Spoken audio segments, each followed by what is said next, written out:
How do you push back on deplatforming? Well, who would do it? Is it other students? Is it faculty? Is it the administration? What's the dynamics of pushing back? Of basically, because I imagine some of it is culture, but I imagine every university has a bunch of students who will protest basically every speaker, and it's Yeah. a question of how you respond to that protest. Well, here's the dirty little secret about like the big change in 2014. And Fire and me and Height have been very clear that the big change that we saw on campus was that for most of my career, students were great on freedom of speech. They were the best constituency for free speech, absolutely unambiguously, until about 2013, 2014.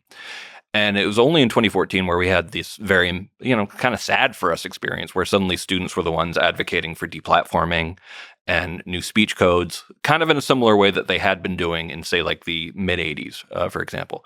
But here's the dirty little secret. It's not just the students. It's students and administrators. Sometimes only a handful of them, though, working together to make to create some of these problems. And this was exactly what happened at Stanford when Kyle Duncan, a Fifth Circuit judge, tried to speak at my alma mater, and a fifth of the class showed up to shout him down. It was a real showing of what was going on. That 10 minutes into the shout down of a Fifth Circuit judge, and I keep on emphasizing that because I'm a constitutional lawyer. Fifth Circuit judges are big deals. They're one level below the Supreme Court. About a fifth of the school shows up to shout him down. After 10 minutes of shouting him down, a DEI administrator, gets up with a prepared speech that she's written. That's a 7-minute long speech where she talks about free speech. Maybe the juice isn't worth the squeeze, and we're at this law school where people could learn to challenge these norms. So it's clear that there was coordination, among some of these administrators. And from talking to students there, they were in meetings, extensive meetings for a long time. They show up, do a shout down. Then they take an additional 7 minutes to lecture the speaker on free speech not the juice of free speech not being worth the squeeze. And then for the rest of it, it's just constant heckling after she leaves. This is clearly, and something very similar, happened a number of times at Yale, where it was very clearly administrators were helping along with a lot of these disruptions. So I think every time there is a shout down at a university, the investigation should be, first and foremost, did administrators help create this problem? Did they do anything to stop it? Because I think a lot of what's really going on here is the hyper-bureaucratization of universities with a lot more ideological people who think of their primary job as basically like policing speech, more or less. Mm-hmm. They're encouraging students. They're encouraging students who have opinions they like. Mm-hmm. To do shout downs. And that's why they really need to investigate this. And it is at Stanford, the administrator who gave the prepared remarks about the juice not being worth the squeeze, she has not been invited back to Stanford.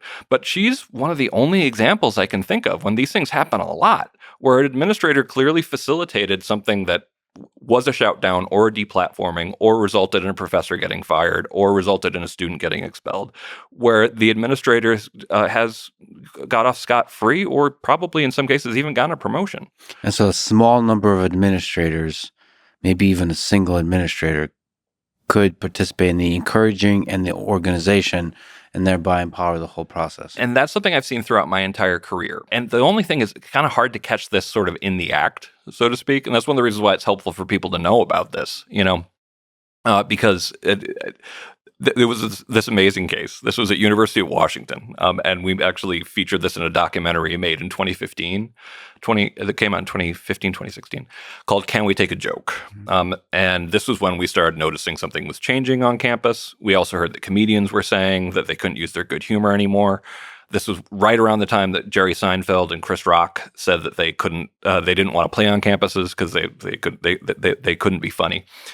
But we featured a case of a comedian who wanted to do a musical called The Passion of the Musical, making fun of the Passion of the Christ, with the stated goal of offending everyone, mm-hmm. every group equally. It was very much a South Park mission. Mm-hmm. And it's an unusual case because we actually got documentation of administrators buying tickets for angry students and holding an event where they trained them to to jump up in the middle of it and shout, "I'm offended!" Like they bought them tickets, they sent them to this thing with the goal of shouting it down.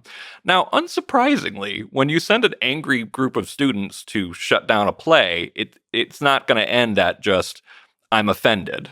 And it got heated. There were death threats being thrown. And then the Pullman, Washington police told Chris Lee, the guy who made the play, that they wouldn't actually protect him. Now, it's not every day you're going to have that kind of hard evidence that of actually seeing the administrators be so brazen that they recorded the fact that they bought them tickets and sent them. But I think a lot of that stuff is going on, and I think it's a good excuse to cut down on one of the big problems in higher education today, which is hyper bureaucratization.